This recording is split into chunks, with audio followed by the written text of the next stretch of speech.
And welcome back, ladies and gentlemen, to our series in progress. We got Teemo Cup Group B, Group number 2, Southwest Baptist versus Delaware, round of 8. My name's still Steven Return Johnson. I'm still here with the S-Ruff. How's it going, my dude? I'm doing all right, and after that game, I feel all nice and warm and fuzzy inside because I like Caitlyn and Morgana bot lanes, but that's just because I'm a sport player that likes to play Morgana. So, but I hope to see a little bit more coordination come out from Delaware this next match because I feel like they had all the tools they needed to do that last match with. They just didn't put them all in the right order. Exactly, and it all started in the draft. They would pick so much engage, but it felt like SBU, they were just calling it from the very beginning. Started it with the counter to the Zyra Khan, being the Caitlyn plus the Morgana, and then just kept going down and down. And every single member for SBU felt like they were just countered out. And the last hope, that top side where they were trying to run the Swain as the counter in towards something like the Gangplank, it got killed in those first few minutes. There's so much pressure coming down from Tyndog, and it just was too much to handle. So curious to see what they come out with for game number 2, and certainly a lot of issues that do need to be solved on the side of University of Delaware if they actually want to make it through, and we are finally going into Champ Select 4, game number 2. My bold prediction for this game is that we're not going to see a Zyra Khan picked right away. That is incredibly plausible, or if we do, maybe seeing some counter bans coming out. I mean, the Caitlyn being banned out, the Morgana being banned out, certainly wouldn't surprise me, but we are on those other sides as Zoe will be the first person knocked off from University of Delaware. They will have the first pick of this match this time around, so curious to see if they're going to be using that to pull somebody pretty high priority as we do continue with the jungle bans. It's pretty standard ban so far. Zoe, Kha'Zix coming out, and then Rek'Sai is kind of a more interesting one. I haven't seen too much of him recently. That might be more of a target ban. Certainly so, and I know that there are definitely a few of the die-hard Rek'Sai players that still play her from time to time again. Absolutely great ganker, and does work quite well with the movement away from the heal, moving away from the tank-based junglers. Someone who likes to build fighters, someone who likes to get in there on the Assassin S role, so not going to be able to pull their face out this time. And once again, Braum being banned away from the side of Delaware. Yeah, definitely do not want to deal with that Braum, which was kind of interesting because they didn't really pick. I mean, they had the Jace obviously can get blocked out by the Braum, but they didn't have like those hard engage like on Horde or something like that, or maybe an Ezreal ult or something like that. They really wanted to block, like they were going to focus on. I just feel like they just don't want to deal with it. As the Kasai ban comes out, so obviously the side of Southwest Baptist doesn't want to deal with that. Now, first pick Caitlyn. That's an interesting one. Xayah is still on the board, and I would have to say that the Xayah lane is higher priority, but Caitlyn's still with a lot of pressure in the early game. A lot, though, needs to change if they actually want to flip the script and go with the Caitlyn into the Xayah, but one thing that won't be changing is Tyndog, as this Rek'Sai, this is not a Rek'Sai, as the Skarner, rather, has been the top priority for SBU. And it makes sense.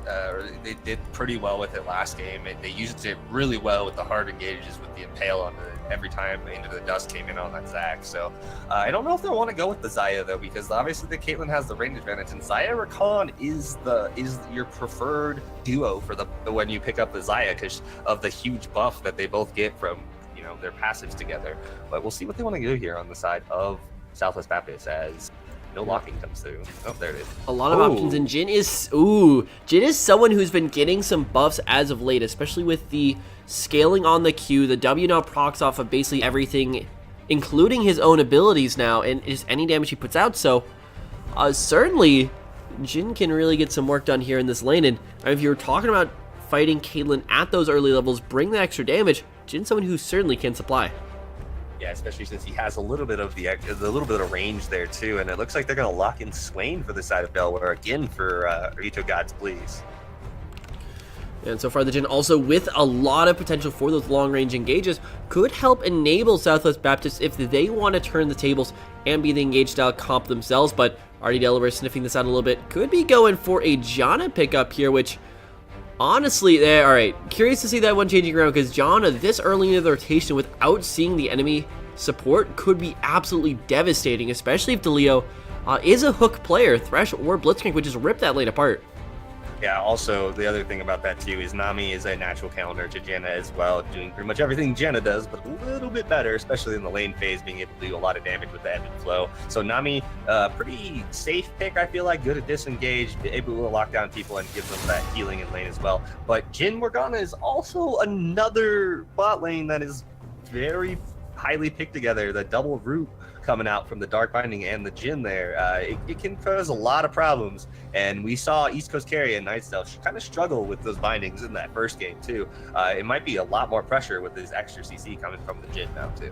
Certainly a lot of pressure going back and forth, but now having the Caitlyn and a Jhin, both things that really can dish out the damage early, plus 2 fighting style supports in the Morgana and the Nami, and you can almost guarantee so much more pressure around this bottom portion of the map. And I want to see how Delaware is also going to adapt into this. What jungler are they going to take? Because it really just felt like Into the Dusk could get nothing done in the early game with that Zac. Yeah, I feel like he was spending a lot more time farming over the side of Titan Dog, because Titan Dog was behind him on a level when he had a lot of ganks going on. But Into the Dusk, just as Zac, you want to make those ganks from the darkness and pick up things, and it just carries you really well. As Twisted Fate and Echo are the last bans for the side of Southwest Baptist, and Ari is banned out this time with the Camille again from the side of Delaware. Zac is still on the board here as we're still waiting on the mid lane and jungle picks. Mid lane is reserved, it looks like, for SBU if they want the counter pickup. They do have it. Rise nerfed on recent patches, with also the Cassiopeia certainly rising quite a bit in those priority lists. But ooh, the Olaf and Olaf and Skarner on the same team. That could be top lane Olaf. Yeah, I don't know how I feel about top lane Olaf into Swain, but this could be an interesting matchup again. Olaf, I don't know. You have been seeing him a lot more in the jungle. He has showed up in top lane occasionally, but there's a Nidalee picked up for the side of University of Delaware. That's another interesting pick. This is going to be a very interesting draft. I mean, the Nidalee is much more meta at the moment with the recent changes to the jungle, a lot less vision. Nidalee is very easy to go in and just terrorize an opponent's jungle early on into this matchup.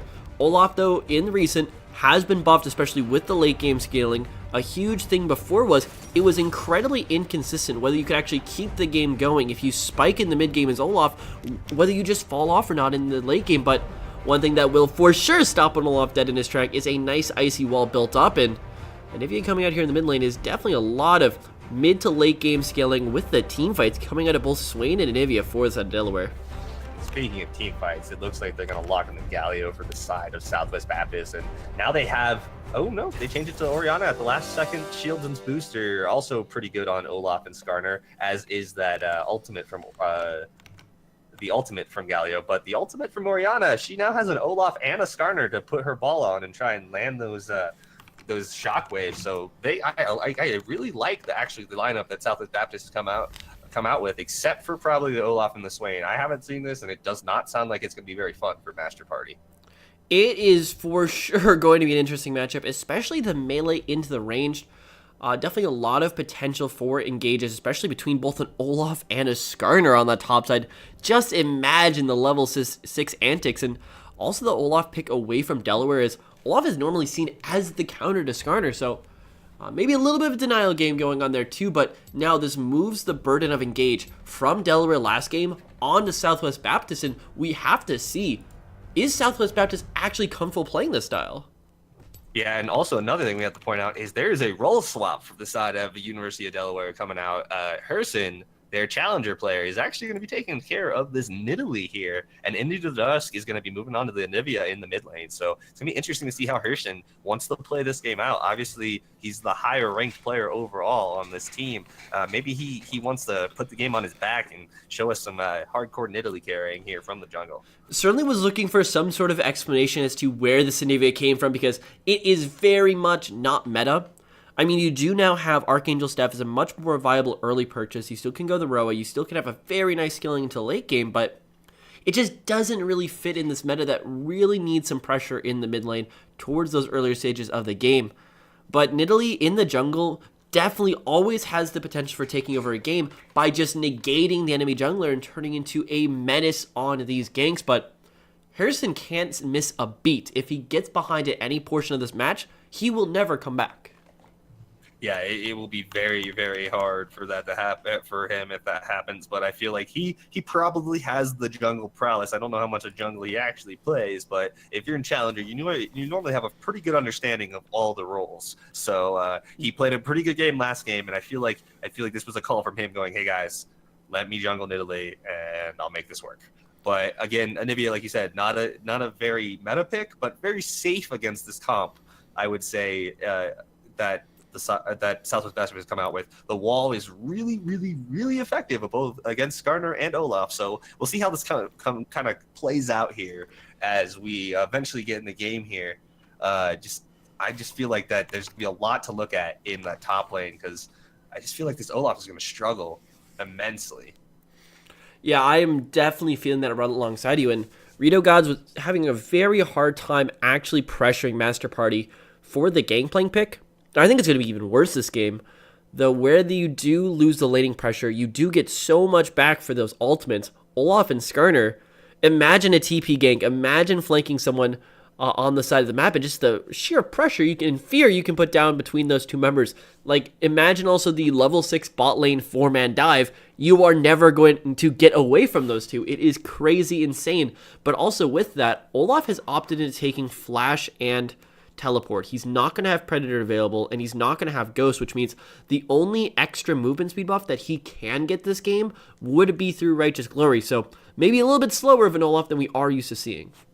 I mean, I guess theoretically he could still take, if he goes like Summoner or if he went for Unseen Spellbook or something like that, he would have that buff, but also he could still have Predator, I believe, if he goes that route, if he changes the runes for it. So, but I don't know if that's going to be very helpful for him in that lane matchup, and it might be very detrimental, even more so than it already seems like it's going to be. But I feel like Rito God's Please eventually started to bully out the Gangplank, but he did get ganked early, so we gotta have to see how that plays out. Are they gonna try and put pressure on him early again, try and get those early kills to try and keep him from scaling up, or if we're gonna see something different come out from the side of Southwest Baptist? No, and just to confirm, it looks like Master Party on the Olaf will be going for Arcane Common of all things, and no Summoner Spellbook, no Predators, so a bit of a slower but a lot more poke-based Olaf, and maybe this is one of those things that you learn from the scrims that you just find out is good into the Swain matchup, and I mean, that's something that's going to be in pretty high demand here if this actually works, but then that leads to the question, does this actually work? Yeah, exactly. We're about to find out, that's for sure, as we jump onto the Rift for our game number 2, and we get another pause. Looks like somebody did not connect right away, so hopefully it's just another short pause. But yeah, we can look at the Keystones now. Predator again on that Skarner. Pretty standard stuff coming around for everyone, it looks like. There is a press the attack on Herson, though. I believe, is that what that is?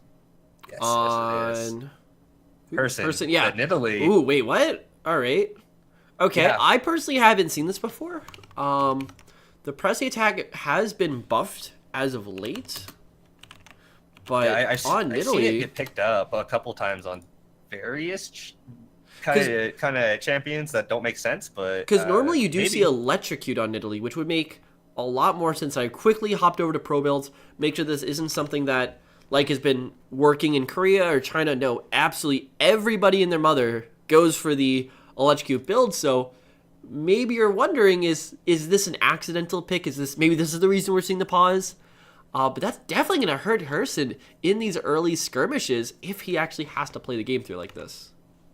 Yeah, it's kind of interesting that happened. Maybe that was from the last game, but he did have Electrocute last game, so he obviously changed his runes at some point. So, interesting to see, though. Very, very interesting. I'm actually also interested to see how this Nami Caitlyn lane goes into the Jhin Morgana. I feel like Nami still has the ability to be a little bit more aggressive here. Obviously, East Coast carry and Night Stealth are going to be much happier than they were last game, not getting hard countered this time. Oh, yeah, but, this is for sure a mistake. It has to be, because I'm looking even further into his runes, and he went Precision in Sorcery. Precision, he went for Press the Attack, which is alright. Well, it's not alright, but it's very questionable already. Triumph, which gives you the bonus health after a kill. Alacrity, which gives you bonus attack speed after kills. And then Coup de Grace, which the Alacrity there really signals to me that this is not intended for Nidalee, and I nearly guarantee you that the reason we're getting this pause is because Harrison realized he is now playing Press the Attack Nidalee, and he did not mean to do that. Yeah, I feel like that is probably the reason for this as well, but I don't believe the rules are in his favor, though, because once you kind of lock in and once you're in game, I don't believe you can ask for a remake unless there is an actual problem.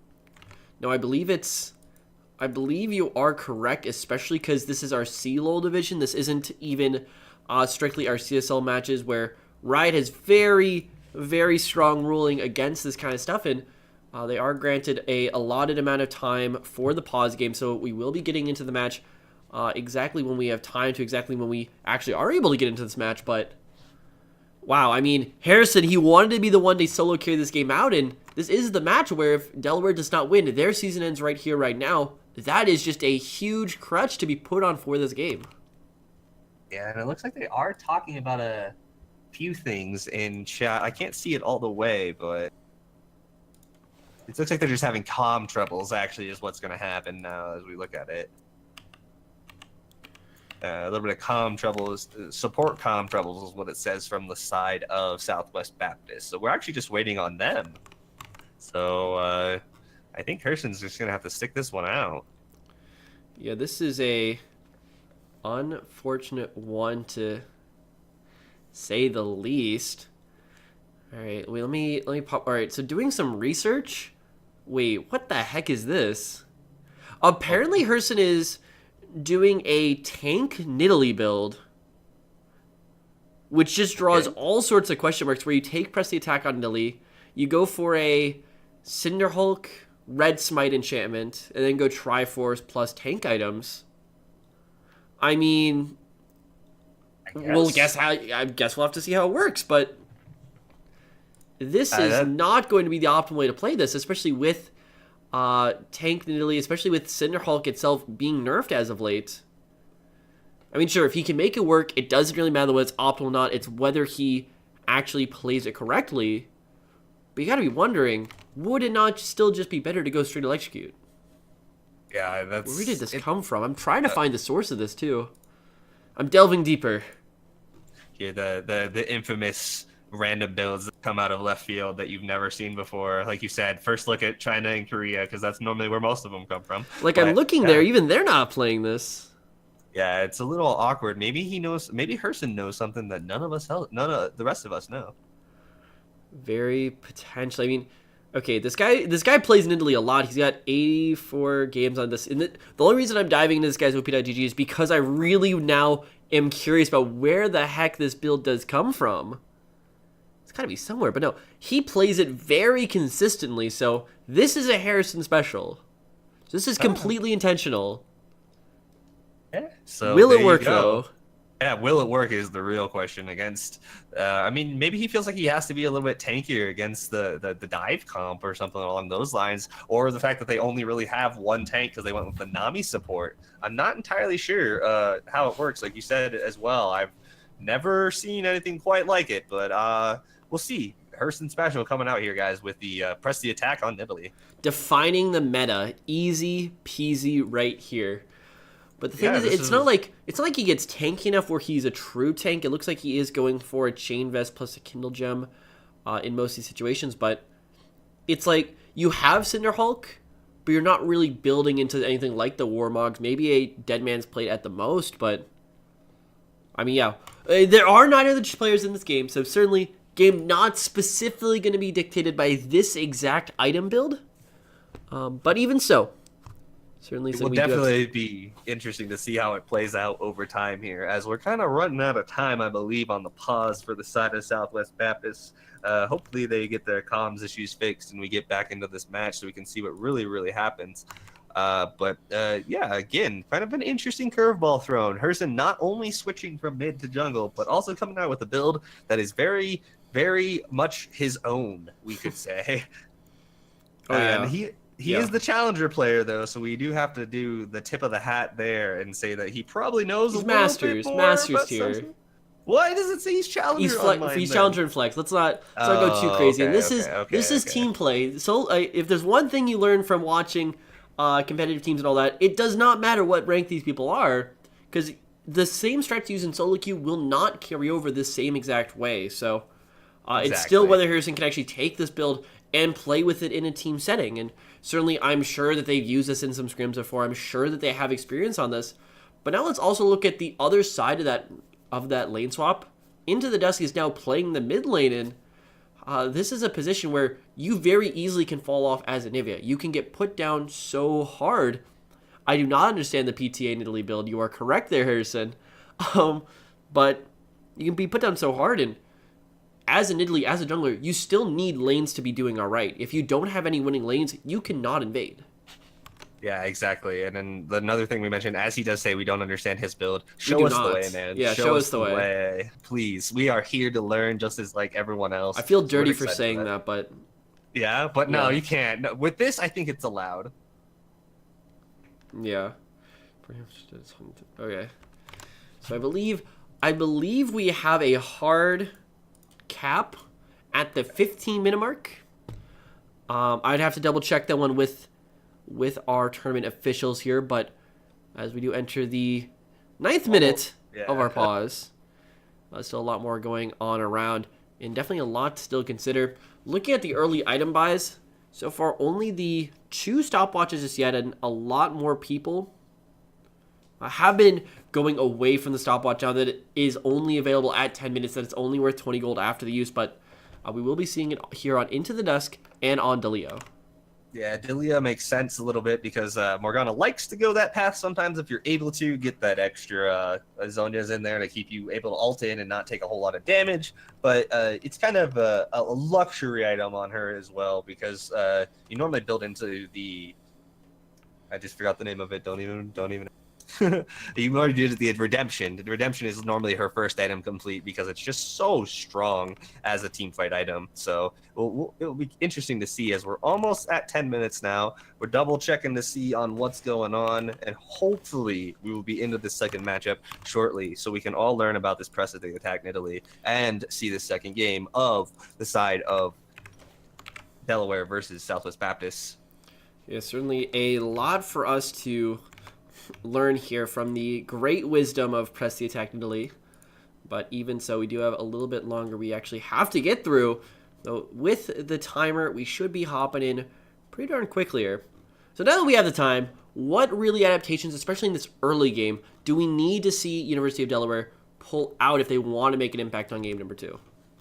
I feel like Harrison is going to be a lot more aggressive in lanes over everyone else, I feel like, because Nidalee is a very fast farmer. The whole thing about Nidalee is to farm like a machine and then show up and just be stronger than the other team's jungler because you're so much better at farming than them. So it's kind of interesting, but I really hope that we see a lot more pressure from Harrison, hopefully towards the top side, because the weird matchup between the Swain and the Olaf could be tilted into the Swain's favor relatively easily, I feel like, if Harrison makes some good plays. Or rotations, that is.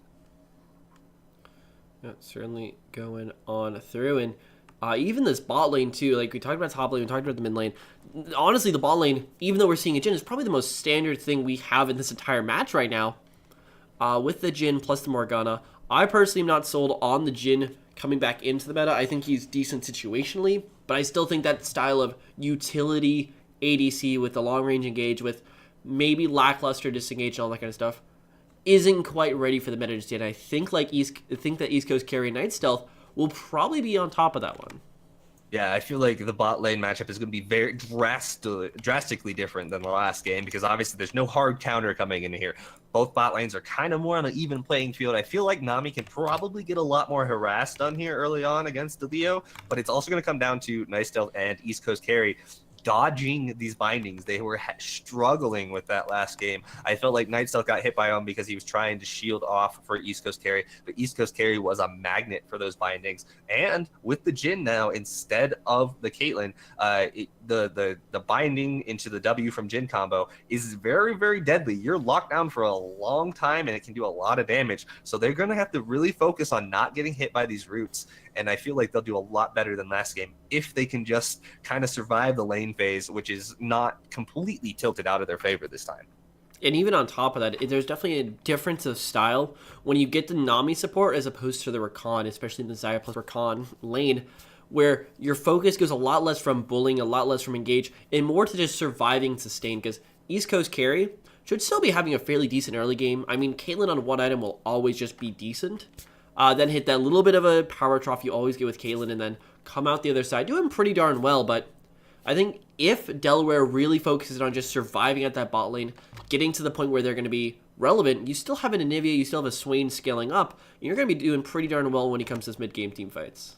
And it looks like we are getting an update now on what is happening. It looks like DeLeo's computer has crashed, and it reverted his update on LoL to go back. So it looks like they're going to be forced to start the game 4v5.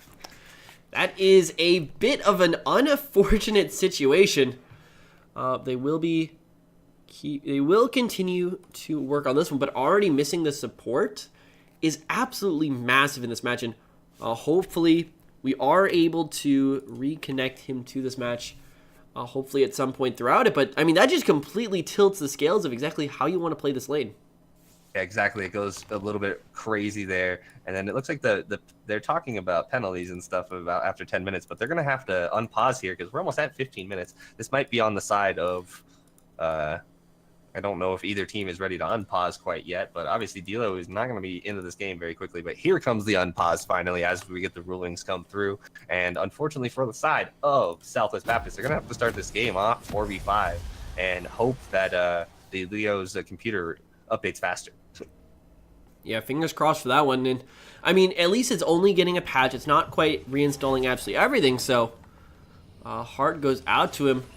But this now turns this early game very much top lane focused for the side of Southwest Baptist, and turns into also a little bit of savaging and how can we just survive this game going on through that we still have a later game. But knowing it's going to be a 4v5, University of Delaware are going to be very quick to invade.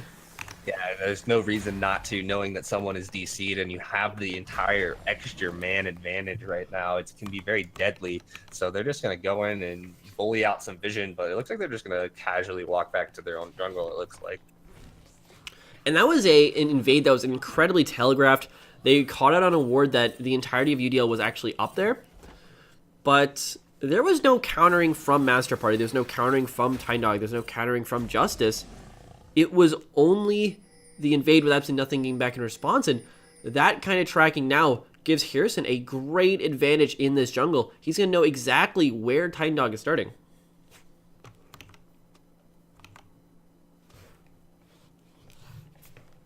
The rage pings coming out from the side of Southwest Baptist as they ping their, unfortunately, DC teammate. But some sad things happening again. It is unfortunate that his computer crashed, but we do stick to the rules, and we are back into this game. So we'll see how Dr. Santa does on his own. If he's able to get some farm in here, if he's going to get really, really pressured. I feel like he's going to have a rough time because Nami is not fun to go against in general because she can just provide so much pressure on her own, auto-attacking and using the ebb and flow to do damage and heal. Dr. Santa is going to be in a Wordle hurt, I feel like. He's going to be sitting under his turret for a while. Yeah, he's going to be... If all goes right for the University of Delaware right now, they're going to push in that ball and they're going to deny as much farm as they can from Dr. Santa, and they're going to take that first tower before the 8-minute mark, really look to get the snowball going because you never know when that support is going to reconnect, and if this game is at all winnable, it might just be the comeback. You saw how it was game number 1 going in favor for SBU because they just had better team play. If you give them that fifth man, they might just pull through even with a deficit going into this late game. Yeah, and it's not too hard to come back in as a Morgana and make plays either, as you kind of use your Black Shield to keep people safe and then shoot for the bindings that can really make plays. But so far, the thing I'm noticing just now is the fact that a little bit of bullying coming out early from Justice in that mid lane, doing a lot to Into the Dusk. And we got to remember, that is a role swap from jungle to mid lane for Into the Dusk. That could be the pivotal way that Southwest Baptist holds themselves in this game and trying to get ahead on mid lane. But here comes Harrison doing exactly what Nidalees do and making plays and stealing jungle. But he's in a lot of trouble now. Yeah, Tyne Dog is here. He's going to have to flash away, but no, he just goes down completely. First blood in favor for the squad SBU, and now those double buffs are gone. Harrison, he got the Krugs, but he's going to trade away his life, and that is not how you want to start this game off. Sure, you have the advantage, but it just doesn't mean anything till you convert on it. But already the bot side. Look at the pain being put down on that tower.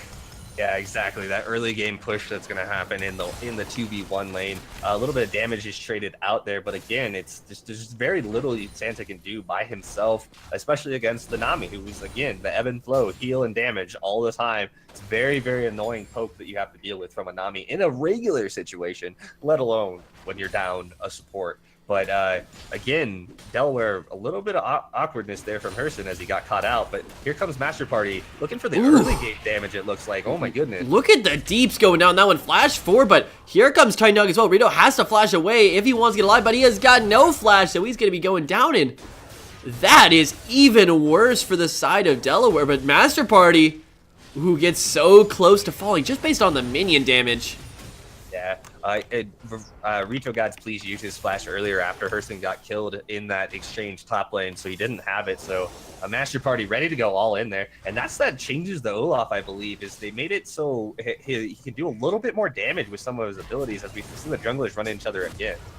Definitely don't want to fight him on that buff, though. I don't feel like they don't have control of it right now, so that's okay. No mid lane either, so Justice was being pushed back, so no support coming out of the mid lane, but very interesting pathing coming out of jungle for Harrison. I completely understand that you want to just play it normally, that you don't normally plan your jungle routes with thinking, oh, they don't have a support, but there's no real reason to be contesting this top side jungle. Fight the enemy where they're weak, not where they're strong, and if you fight this bottom lane, there's no way Dr. Santa can respond. He's under tower the entire match. Yeah, exactly. He has almost nothing.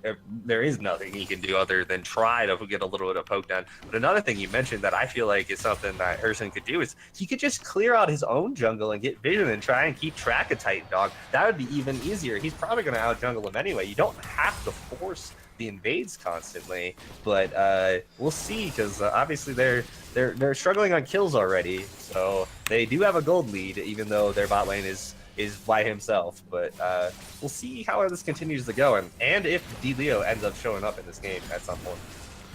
Yeah, and look at the bot lane tower. It is already under half HP, just 6 minutes in, so you gotta wonder if it's actually gonna be on this push that Delaware is gonna be able to get this tower.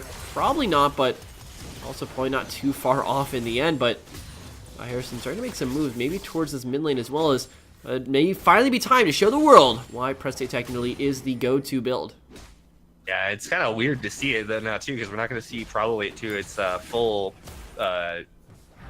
used effect. But here comes the teleport bottom from the Olaf. Yeah, but there's absolutely no one else to contest this, so this is a teleport just to save that bottom tower. And I mean, there's something to be said with defending towers, but in that situation, I think you just give it at that point. You're already using up all these tools you're not going to be able to replace, and in a 4v5, sometimes you just have to accept the downfalls and find where you actually can make a difference.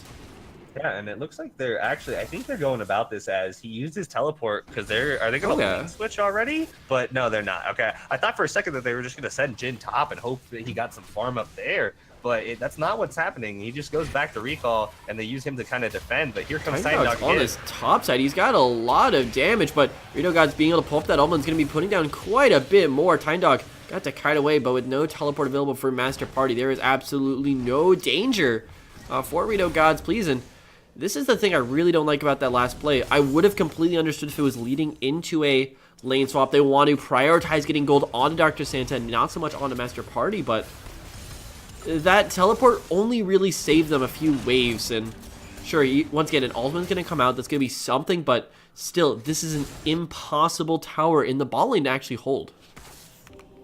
As the last shot is held from Dr. Santa until the last second to make sure he had the vision so he could land it. But here comes Harrison. Oh, even worse. Yeah, this is the no TP to even respond with Harrison. He's sitting under this bot tower. Dr. Santa is going to get knocked immediately, so he's got absolutely nowhere to go to, no backup. He's going to have to dive back under this tower, but ace in the hole means that Dr. Santa is just going to be not left for dead, and all those early plays not really going the way of SBU, as the lacking of a support is finally going to show its head in. First kill and first tower for the side of Delaware. Does put them in a slight gold, actually a little bit more than a slight gold lead at this point, but it's certainly all the same. And now it just becomes a waiting game of how long does SBU actually hold on. Yeah, well, the Jhin almost can't farm at all, but here comes Dog. Here comes the ulti. Nope, not in time. Out of range, not able to land it. He should have maybe smited earlier, but I'm not entirely sure about that, Yeah, if he was going to catch him either way. Even with that, Justice had the ultimate available, had the shockwave, could have very easily locked down into the dust, but just elects against it. And here comes the top ulti from Olaf as he goes in blue there. buff Olaf. He's going to be able to throw so many axes, but misses just one too many, and that's going to have to be calling off of the engage. And I mean, so far, Olaf's been doing a great job at keeping this Swain at bay, winning the CS game, winning the kill lead as well, albeit with a little bit of assistance coming out of the jungle, but heck, it's working. Yeah, it is working, and I'm actually surprised by it. Maybe it's just something to do with how Swain works early on into the Olaf, and Olaf able to actually put out a lot more damage now. But hey! Leo, now they are back to full strength here in a moment once he gets loaded in all the way, hopefully. But he is very far behind, as is Dog's coming in with the Predator. He's got Impale, going to go directly on, but Harrison is here to counter that gank, and Harrison going to be trying to kite on forward. Dog going so low. You've got to be very careful here, but Master Party going to be on the back end as somebody has to take the bullet. Justice completely whiffs on the shockwave. Nightstealth barely going to get out at the end, and this is just a huge play for University of Delaware. Just is going to have to path up at the very end. Master Party, though, he's waiting for Harrison. Going to be looking for the fight. One more shot, and that's going to do it. Great response kill there from Master Party, turning a something and turning a nothing situation into a something situation. And finally, with his triumphant return, DeLeo's going to be walking up to this tower. Yeah, and now they are back at full strength, and they are down a little bit over 2K at 10 minutes, which is really unfortunate. But they have shown the better team fighting, I feel like. So it's definitely going to make a difference here now that they're back to full strength. It's 5. DeLeo just probably looking, like I said, looking for those bindings, looking for those black shields now. Morgana isn't the worst person to be DC'd on. So obviously you can still provide some assistance to your team with your abilities and not put yourself in too much danger. Yeah, but he's going to have to go pretty darn soon. And just looking at the champions he's against, he still has to be incredibly scared and incredibly safe. Like, if you get one stray shot out from Nidalee, a level 3 Morgana is probably not going to last that long up in the matchup. So, certainly a little bit of safety, but how much damage has actually already been done onto this tower? So little remains, and that could just be the quickest 2 towers I have seen in quite a while from the bot lane duo. 11 minutes in, and that top tower is almost gone.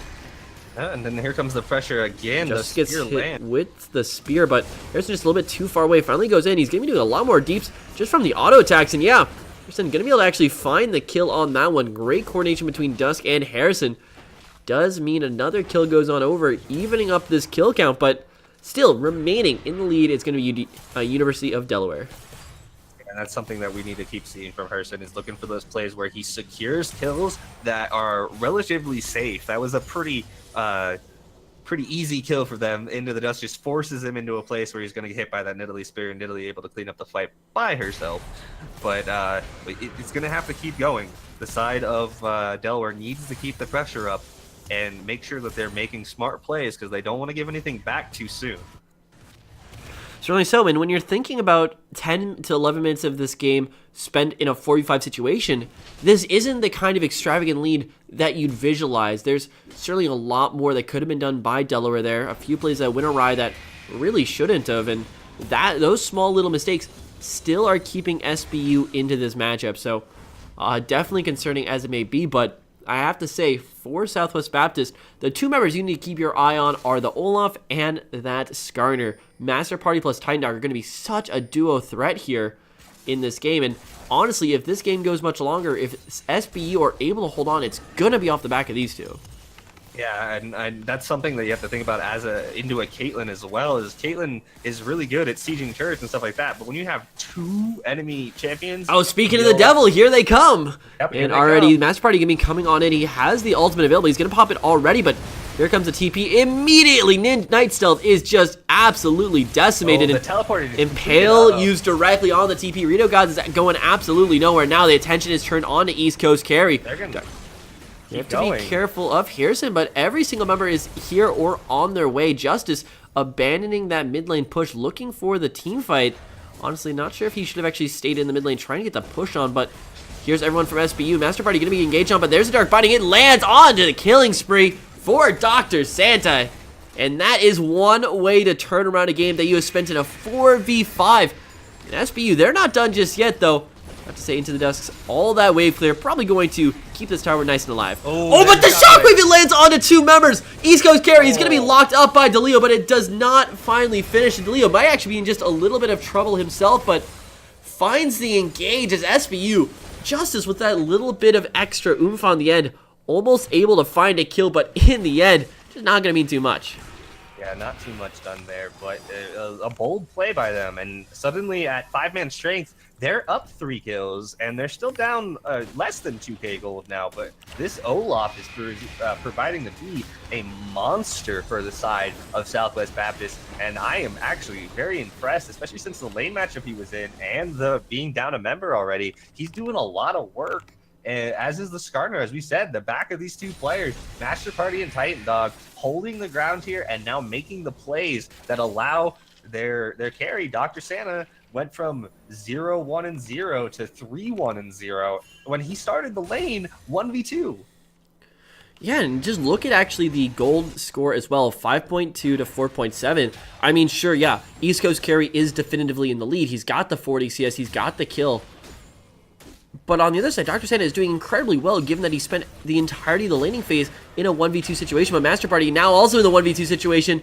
Titan Dog is way far back. Flash forward, actually, that might have just been enough. Master Party staggers back, and Titan Dog uses the Impale, doesn't quite land the Q damage onto Titan Dog just yet. Rito God's going to be able to lock down Titan Dog, and I'm not sure if that Skarner is going to really have enough damage all by its lonesome. But Harrison now going to be engaged on that is the mark landed, but enough of a slow camp. There's a little bit of miscommunication, goes a long way for the side of SBU, but now Justice here trying to 2v1 onto Into the Dusk.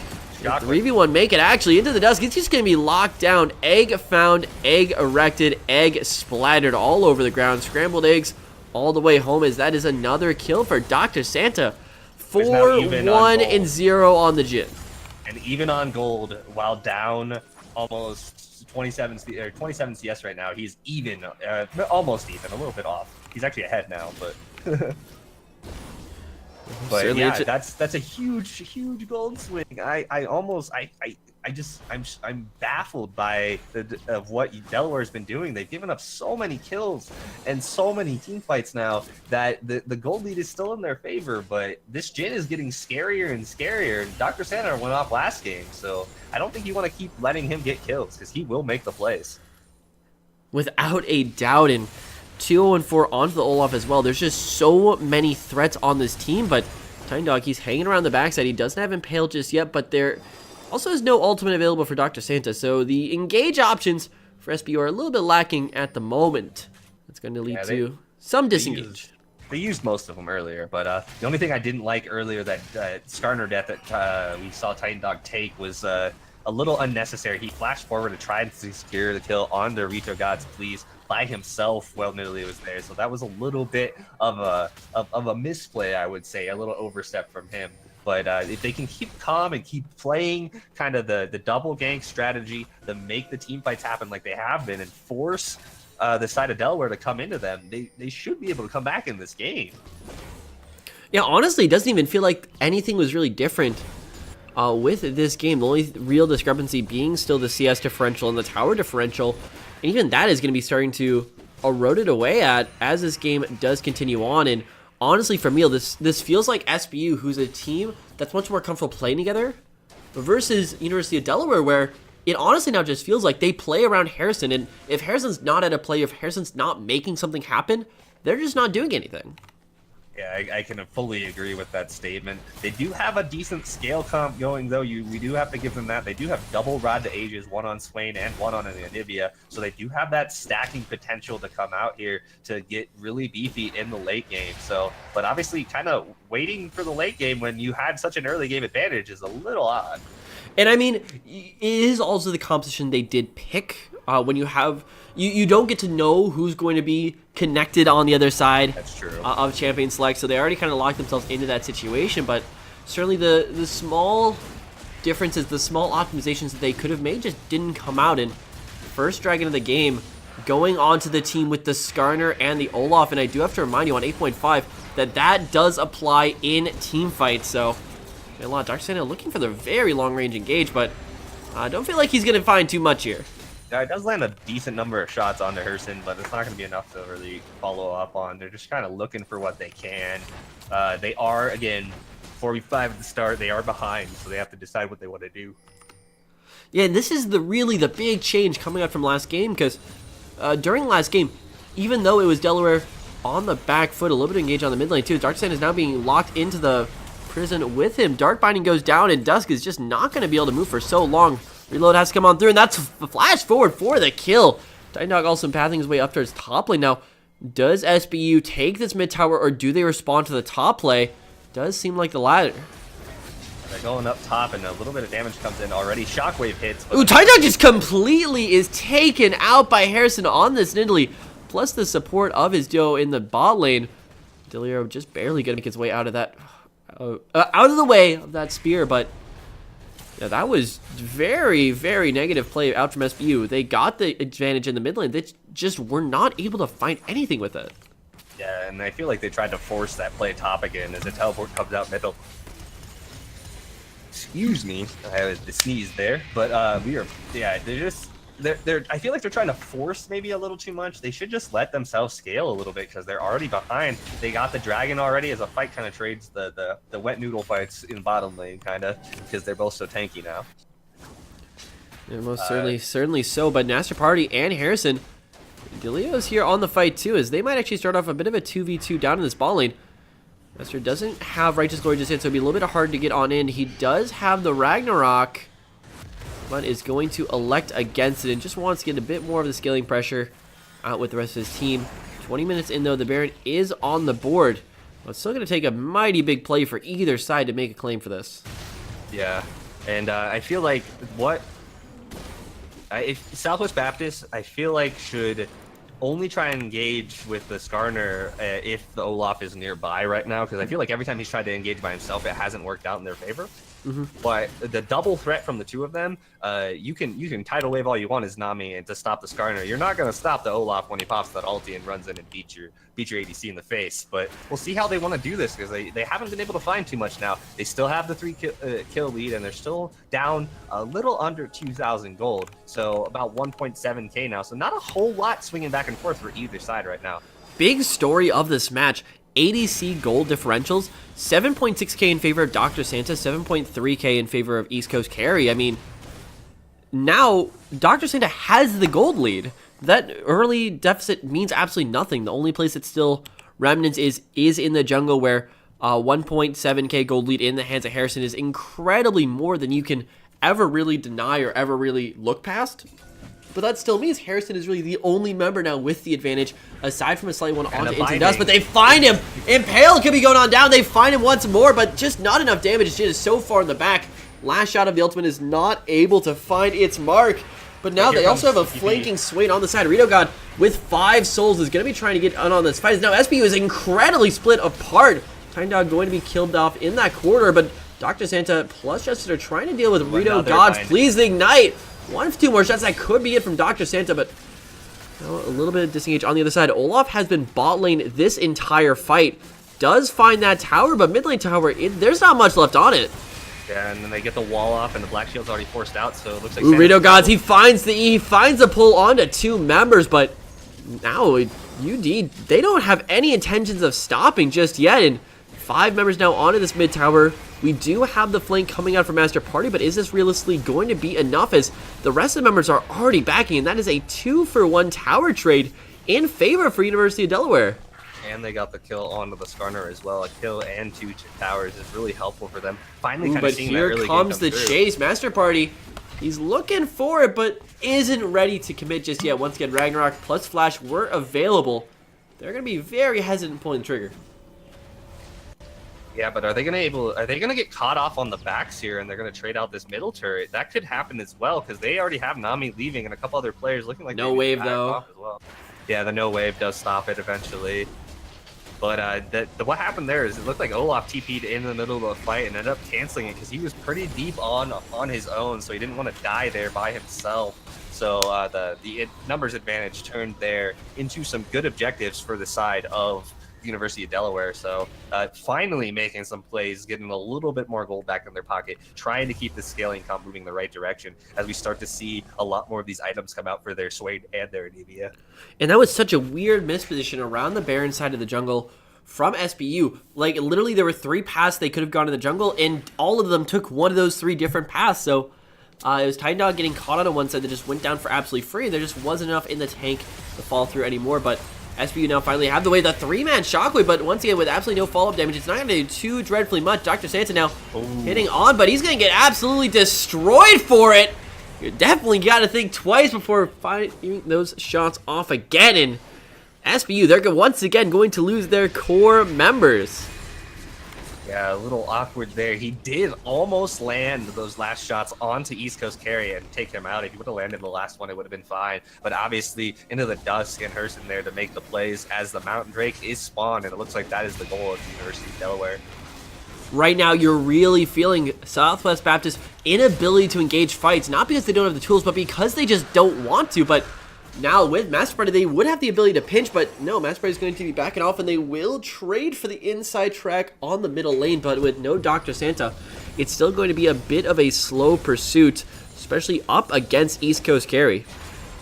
Yeah, they should be able to knock it down here with the 3 of them, and that is a little bit of an advantage in their direction finally. Still, the gold lead is quite close still, and that is a little worrisome again for the side of Delaware, as they made some plays. That last play to get those double turrets is really nice, but again, we haven't seen Master Party and Titan Dog as the double threat coming in on any of these fights recently, and I feel like with the Righteous Glory now finished on to Master Dog, there is a second one followed up on to Titan Dog. Double Righteous Glory is going to cause these engages to be quite hairy, I feel like, for the side of Delaware. They have to really be ready for this if it happens. Yeah, but they need to be willing to engage, and that's just something they haven't been ready to do all season long, or all match long. But oh gosh, Dr. Santa tries to make the 1v3 play and gets it turned around on him. Now Theo looking for the engage onto Harrison. Is going to be able to find the chain plus Master Party 2. Here's the full squad. SBU are going to be able to trade a jungler for ADC, but Ragnarok coming out, it doesn't quite land the axe onto East Coast Carry, so going to be able to find his way right on out of that one. But SBU, once again, without Jin, are going to be very hard-pressed to find any physical advantage on this map, and Swain, still on the bot side of the map, will continue the push. Yeah, that's just the fact that Jin, Dr. Santa, feeling like he could do a lot more than he currently is able to, unfortunately, almost does get the Nami in that last fight just by himself with the Black Shield from the Leo. So there is the damage potential is still there. They just need to, I feel like they just have to fight as a team. If they're all 5 of them are there and it's a straight 5-on-5 fight, I feel like the side of Southwest Baptist would be able to take it with the double Righteous Glory from the Olaf and the Skarner to find the right picks. They may not even need to use the Impale to find the right picks, and then use the Impale to peel after the fight kind of gets hairy as well. So we'll see how they want to do it here. I really hope they try and fight together. All the pieces of the puzzle are there. Look at the vision game. Look at the pressure. Look at the team fight potential. They are ready to take a fight. It's just the actual where to go they're missing. And if that turns around, they certainly can actually start some of these up, but every time somebody gets picked off randomly, it's just throwing another cog into the machine, and with the scaling potential coming out of Into the Dusk and Rito Gods, there is a limit on how long you can wait, and that limit's probably me within the next 8 minutes. If there's not definitive fights going back for SBU, it might just be too late. Yeah, there definitely is a ticking clock here going for them. They really need to try and find their objectives or find their footing here to find at least a team fight, maybe get another tower out of it or get a pick of their own. Try and do what they did last game, bait the side of Delaware into them so that they can use the over-aggression to their own advantage to get kills and stuff and make their way back into this game a little bit better. The Master Party is here on the mid lane. There's 5 men. They gotta pull the trigger, but a great wall is going to separate off the entirety of the SBU squad. And just like that, those are some wasted ultimate bars. But so far, it's only Dr. Santa. But Justice just... Okay, he just threw Q down, so that wasn't actually too much. From the little animation, it looked like he had just shockwaved, but definitely not. And once again, SBU are going to be put off of this engage. And once again, more time wasted. Again, getting more and more on that back foot, as we mentioned, after having down the extra person. They're just not able to find the push or the pressure that they want. Again, they're trying to get vision, though, and that is really good for them. They're not going to try and give over this Baron really easily. And they just got to look for the right pick, I feel like, and just kind of... Fortunately for the side of Delaware, they're not being as overly aggressive now as they were earlier in this game and last game.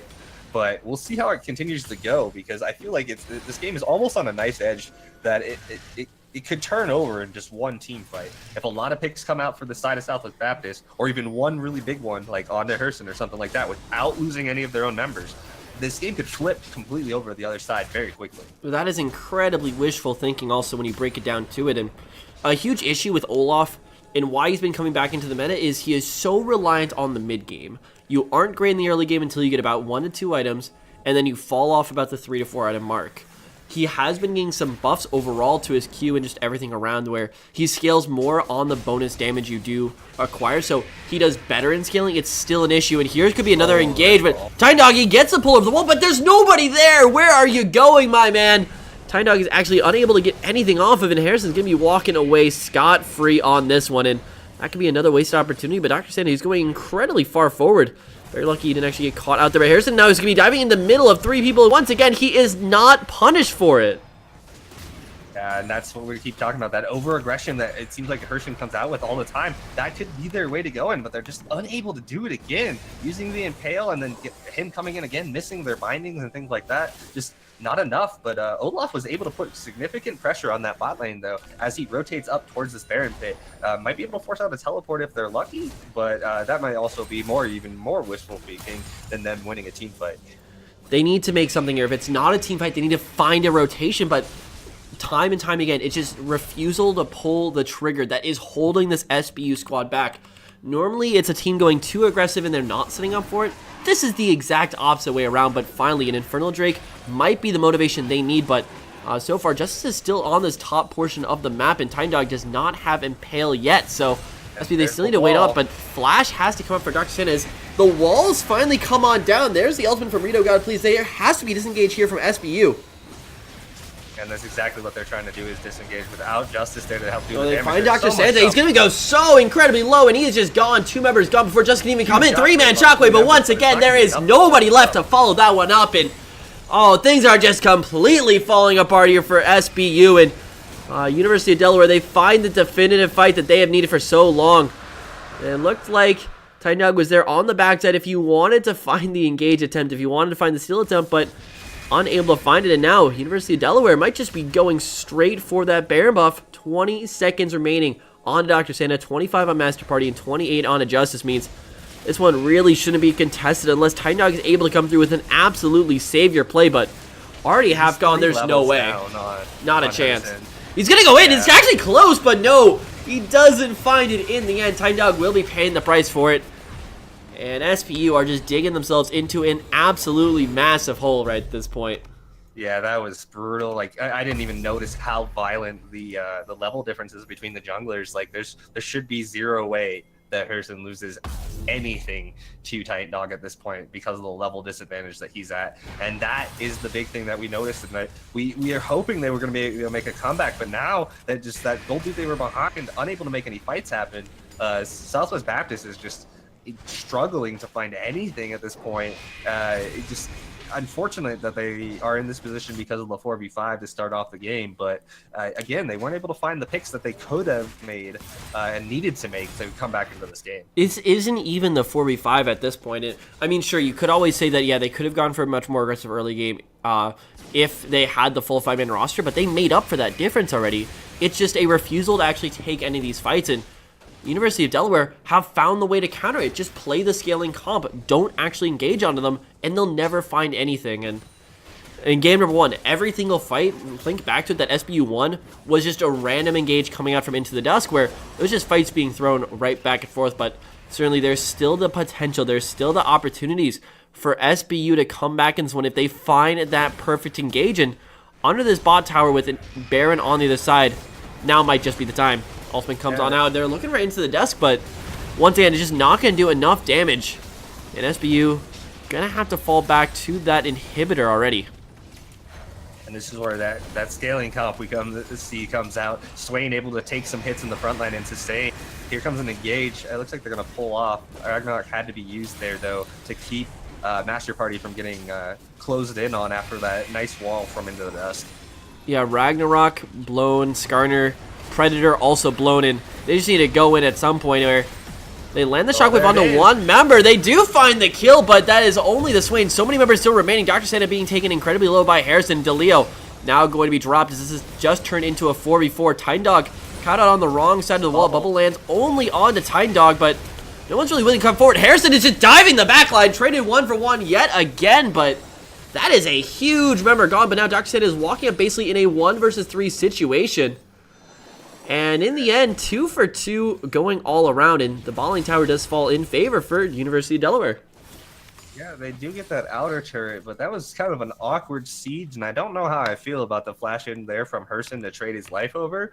Like, they have Baron still, like, they're just, like, wasting Baron buffs now, it feels like. I feel like they could be a lot cleaner from the side of Delaware, but they do get some of the objectives, they keep the gold lead going, and they do get 2 kills. Technically 2 for 2 isn't too bad, but I feel like 2 for 2 benefits the side of Southwick Baptist at this point much more than it does the side of Delaware. Yeah, certainly so. And as we do reset, you are starting to see some of the downfalls in the composition for the side of University of Delaware, mostly because they don't have a true initiation. They don't have a true team fighting tank, and that's fine in the middle of these team fights, in the middle of the field, but now once you're getting up to these inhibitors where the towers do so much damage, you see a lot of discohesion, like Harrison jumping in all by himself. Sure, he gets a kill, but he falls in the process, and after that, just nothing can go on over. So certainly a little bit of difficulty, and probably the next Baron buff being the true win condition for University of Delaware, if they can keep this advantage and then pull it on through towards that Baron. Yeah, they just need to get this last outer turret out, and then they should have the comfortable fact that they should be able to take every objective. They should be able to contest every single neutral objective because of the huge. There's still a 2-level advantage on Harrison over Titan Dog here, so that smite advantage is quite big still. So we'll see how it happens, but it looks like he might walk into a trap here. No binding landed. Not just yet, as SB are backed into a wall once again. Big thing here being that Master Party doesn't actually pull the trigger. They do find the binding directly onto the Anivia, into the Dusk. Shockwave only lands on a 1, and that's not the kind of value you want to see, but Night Stealth, that's going to signal the engage. It's finally Triple Out going to be going on it. He finds the Impale, but it's not onto Harrison just yet. It's Rito Gods Please now going to have to be popping the ult. Leo pulls those chains of corruption as well, but they're just going to be trying to take down the Swain as they finally do. But on the other side of that fight, Master Party falls as well, but 4v3 situation. Harrison was left alive, and he was somewhat scratching our heads from Titan Dog's Impale engage, but just on the edge, Justice gonna be caught out, and that is now the 3 versus 3 situation, as things are just falling apart a little bit for SBU, but certainly it's not the end of the world. Titan Dog now looking for the engage once again. He doesn't have Impale, so limited amount, but flash forward from Dr. Santa. He could be looking for the fight, and he gets the shot off. Now Dr. Santa running around with that 4 shot. He's looking for the kill, but once again, these walls are coming in clutch for the side of Into the Dusk, and that will be the disengage for now, as the fight does eventually go in favor. 3 for 2 for SBU, but they're not really going to be able to get anything off of that. Yeah, unfortunately for them, they're not able to get anything out of it after losing Justice as their second member to go down. But we finally got to see the Olaf Skarner engage. They both went 2 different directions. Hurston got locked down by 1, and Master Party forced the East Coast carry back. This is like Elder Dragon on the board. Harrison is down for 20 more seconds, so SBU might be trying to take this as their true advantage in this matchup, but TB comes in for Harrison, but Justice is still nowhere to be seen. Half health on that Dragon. They need to choose whether to fight or to take the Baron right now, but they are going to root up East Coast carry, but here comes the ultimate on through. 2,000 HP left as everyone's just completely split off. Rito Gods kills Titan Dog, so there's no one left to smite the Baron, but they finally do take it on through. Dr. Santa will be securing that Elder Dragon, but at a cost. Only 3 members are actually going to be able to walk away from this fight for SBU with the Baron buff and with the Elder Dragon buff rather, but there's now 2 members down as Baron is right around the corner, and this is the Baron that Delaware's been waiting for so long. Yeah, and this is, we got to remember, this is going to be their second Baron as well, so it could be a very, very huge push coming out here. Justice gets caught in the wall again, but the stun goes just stuck in the corner there, but Shockwave lands onto 3 people. It's just not enough to follow up once again. Too much resistance on the other side, and now that is only Dr. Santa and DeLeo to save the baits for the next 10 seconds. And yeah, there's very little chance now for SBU, if things keep up like this, to contest this upcoming Baron. Dr. Santa is big, but just only so much he can do, and every time a big play comes across, like Justice hitting a 3-man shockwave, there's just not enough follow-up available. And here's the problem now is Justice is dead. Master Party just respawned, and they still have a level advantage on Herson. So this should be the easiest shockwave in for them. Yeah, no way to get over the wall. Titan Dog is not even going to get a chance to steal this one away, but Dr. Santa once again all alone. A big wave on the tops of the map for Delaware, but with 5 members on Baron, with the CS lead, with the gold lead, with the tower lead, they should be pretty solidly in control of this one, but a little bit of a consolation prize coming out from SBU might be this mid lane tower, as this is probably the last time in the next 3 minutes that they're realistically going to be able to pressure something, but once again, they're just split off completely. Yeah, just not enough there to be able to keep pushing. You mentioned it before, the Master Party kind of struggling here now because he is on that Olaf. That's just in that late game portion of the game. He's still doing some damage, but he's not able to run after East Coast carry with the peel and actually make kills happen. So we see that pick finally starting to fall off for them. I mean, he's doing all right, but the scaling comp from the side of Delaware is just making it really hard for him to be able to do anything at this point. And that was their hope for the side of Southwest Baptist, was for the Olaf and the Skarner to make these plays, and it's just they waited too long, and then they're just too late to the party now. It feels like they don't have the tankiness to be able to do what they want.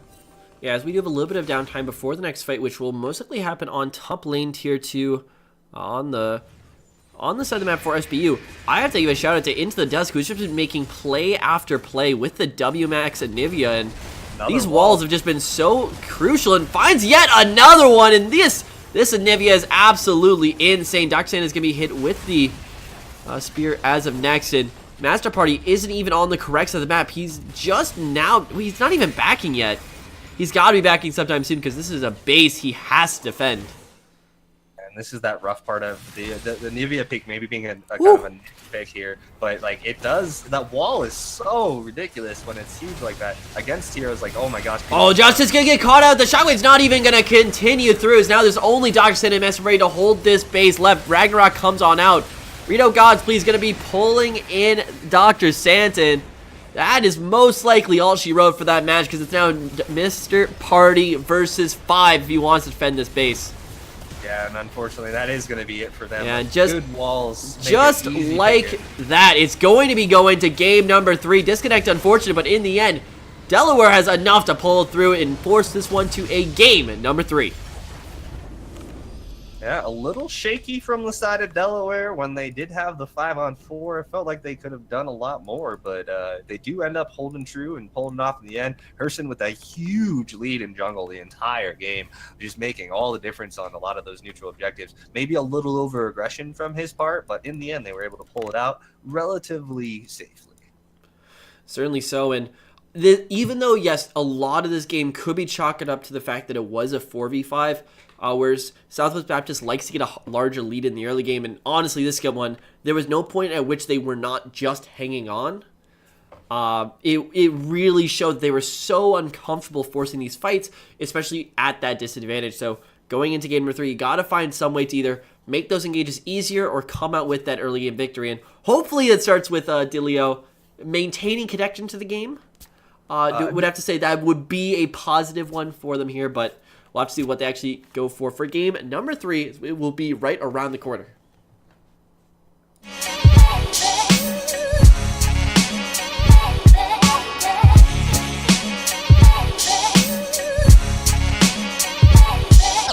Okay.